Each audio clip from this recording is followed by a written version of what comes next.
It is part of the natural physics of water and other fluids to always find their level and remain flat. If disturbed in any way, motion ensues until the flat level is resumed. If dammed up, then released, the nature of all liquids is to quickly flood outwards, taking the easiest course towards finding its new level.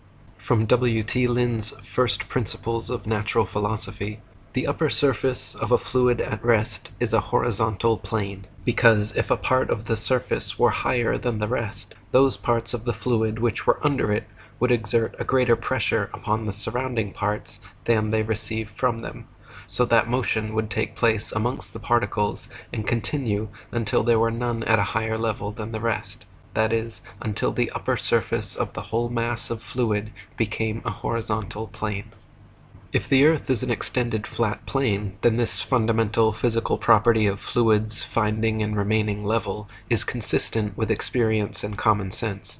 If, however, the earth is a giant sphere tilted on its vertical axis, spinning through never-ending space, then it follows that truly flat, consistently level surfaces do not exist here. Moreover, if the earth is spherical, then it follows that the surface of all Earth's water, including the massive oceans, must maintain a certain degree of convexity. But this is contrary to the fundamental physical nature of water to always be and remain level. From William Thomas Wiseman's The Earth an Irregular Plane. The surface of all water, when not agitated by natural causes, such as winds, tides, earthquakes, etc., is perfectly level. The sense of sight proves this to every unprejudiced and reasonable mind. Can any so-called scientist, who teaches that the earth is a whirling globe, take a heap of liquid water, whirl it around, and so make rotundity? He cannot. Therefore it is utterly impossible to prove that an ocean is a whirling rotund section of a globular earth, rushing through space at the lying given rate of false philosophers. If we were living on a whirling ball earth, every pond, lake, marsh, canal, and other large body of standing water, each part would have to comprise a slight arc or semicircle curveting downwards from the central summit. For example, if the ball Earth were 25,000 miles in circumference, as NASA and modern astronomers say, then spherical trigonometry dictates the surface of all standing water must curve downwards an easily measurable 8 inches per mile, multiplied by the square of the distance.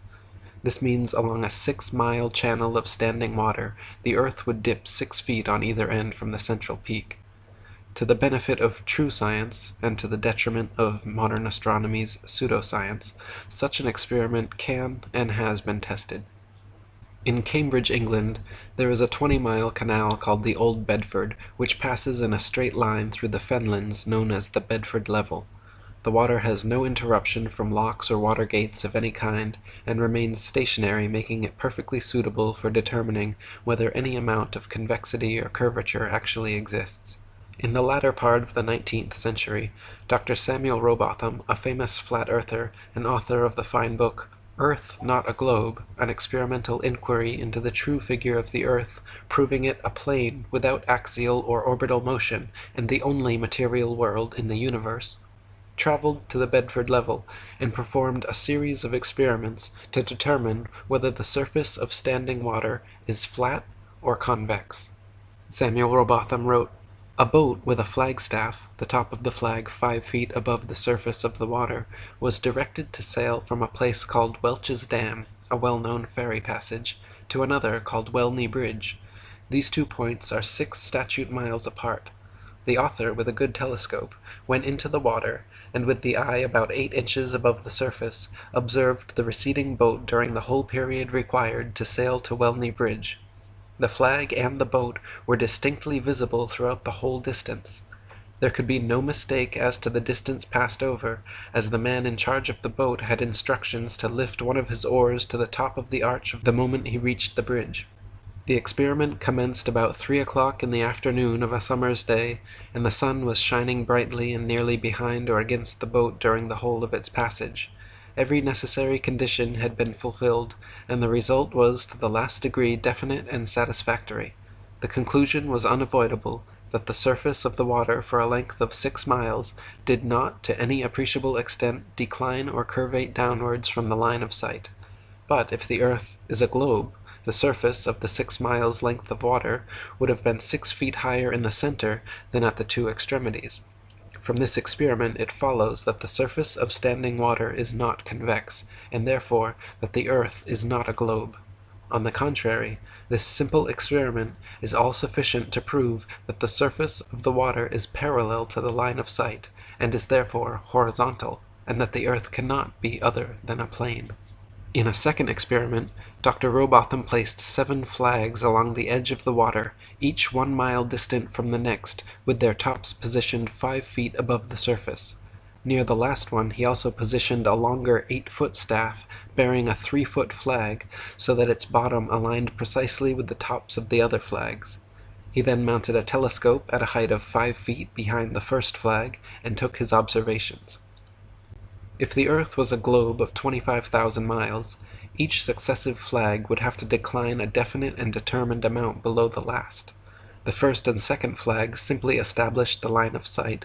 The third flag should then fall 8 inches below the second, the fourth flag 32 inches below, the fifth 6 feet, the sixth 10 feet 8 inches, and the seventh flag should be a clear 16 feet 8 inches below the line of sight. Even if the Earth was a globe of 100,000 miles, an amount of easily measurable curvature should and would still be evident in this experiment. But the reality is, not a single inch of curvature was detected, and the flags all lined up perfectly as consistent with a flat plane. Dr. Robotham wrote, "The rotundity of the Earth would necessitate the above conditions, but as they cannot be found to exist, the doctrine must be pronounced as only a simple theory, having no foundation in fact, a pure invention of misdirected genius, splendid in its comprehensiveness and bearing upon natural phenomena, but nevertheless mathematical and logical necessities compel its denunciation as an absolute falsehood." Dr. Robotham conducted several other experiments using telescopes, spirit levels, and theodolites, special precision instruments used for measuring angles in horizontal or vertical planes. By positioning them at equal heights, aimed at each other successively, he proved over and over the Earth to be perfectly flat for miles without a single inch of curvature. His findings caused quite a stir in the scientific community, and thanks to 30 years of his efforts, the shape of the Earth became a hot topic of debate around the turn of the 19th century. William Carpenter wrote, "Is water level, or is it not?" was a question once asked of an astronomer. "Practically, yes. Theoretically, no," was the reply. Now, when theory does not harmonize with practice, the best thing to do is to drop the theory. It is getting too late now to say, "so much the worse for the facts." To drop the theory which supposes a curved surface to standing water is to acknowledge the facts. Whenever experiments have been tried on the surface of standing water, the surface has always been found to be level. If the Earth were a globe, the surface of all standing water would be convex. This is an experimental proof that the Earth is not a globe. From the June 26, 1896 edition of the English Mechanic, "Since any given body of water must have a level surface, no one part higher than another, and seeing that all our oceans, a few inland seas excepted, are connected together, it follows that they are all, virtually, of the same level." Astronomers say the magical magnetism of gravity is what keeps all the oceans of the world stuck to the ball Earth. They say that because the Earth is so massive, by virtue of this mass, it creates a magic force able to hold people, oceans, and atmosphere tightly clung to the underside of the spinning ball. Unfortunately, however, they cannot provide any practical example of this on a scale smaller than the planetary. For example, a spinning wet tennis ball has the exact opposite effect of the supposed ball Earth.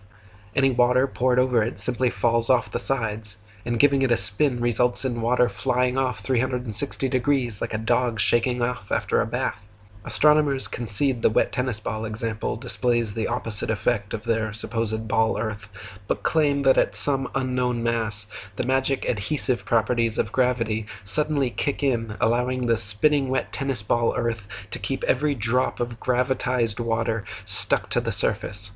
Again, their theory flies in the face of all practical evidence, but they've been running with it for 500 years, so why stop now?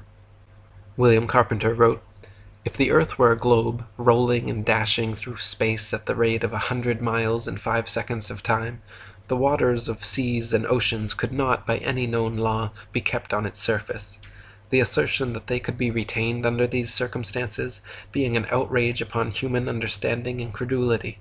But as the earth, that is, the habitable world of dry land, is found to be standing out of the water and in the water of the mighty deep, whose circumferential boundary is ice, we may throw the statement back into the teeth of those who made it, and flaunt before their faces the flag of reason and common sense, inscribed with a proof that the earth is not a globe. In one portion of its long route, the great river Nile flows for 1,000 miles with a fall of only 1 foot. This is a feat which, of course, would be a sheer impossibility if the earth had spherical curvature. Many other rivers, including the Congo in West Africa, the Amazon in South America, and the Mississippi in North America, all flow for thousands of miles in directions totally incompatible with the supposed globularity of the earth as well. Thomas Winship wrote, "Rivers run down to the sea because of the inclination of their beds. Rising at an altitude above sea level, in some cases thousands of feet above the sea, they follow the easiest route to their level, the sea. The Parana and the Paraguay in South America are navigable for over 2,000 miles, and their waters run the same way until they find their level of stability where the sea tides begin. But if the world be a globe, the Amazon in South America, that flows always in an easterly direction, would sometimes be running uphill and sometimes down, according to the movement of the globe. Then the Congo in West Africa, that always pursues a westerly course to the sea, would in the same manner be running alternately up and down. When that point of the globe exactly between them was up, they would both be running up, although in opposite directions, and when the globe took half a turn, they would both be running down. We know from practical experiment that water will find its level, and cannot by any possibility remain other than level, or flat, or horizontal, whatever term may be used to express the idea. It is therefore quite out of the range of possibility that rivers could do as they would have to do on a globe." David Wardlaw Scott wrote, "Whoever heard of a river in any part of its course flowing uphill? Yet this it would require to do were the earth a globe. Rivers like the Mississippi, which flow from the north southwards towards the equator, would need, according to modern astronomic theory, to run upwards, as the earth at the equator is said to bulge out considerably more, or, in other words, is higher than at any other part. Thus the Mississippi, in its immense course of over 3,000 miles, would have to ascend 11 miles before it reached the Gulf of Mexico." And William Carpenter wrote, "There are rivers which flow east, west, north, and south. That is, rivers are flowing in all directions over the earth's surface, and at the same time. Now if the earth were a globe, some of these rivers would be flowing uphill and others down, taking it for a fact that there really is an up and down in nature, whatever form she assumes. But since rivers do not flow uphill, and the globular theory requires that they should, it is a proof that the earth is not a globe."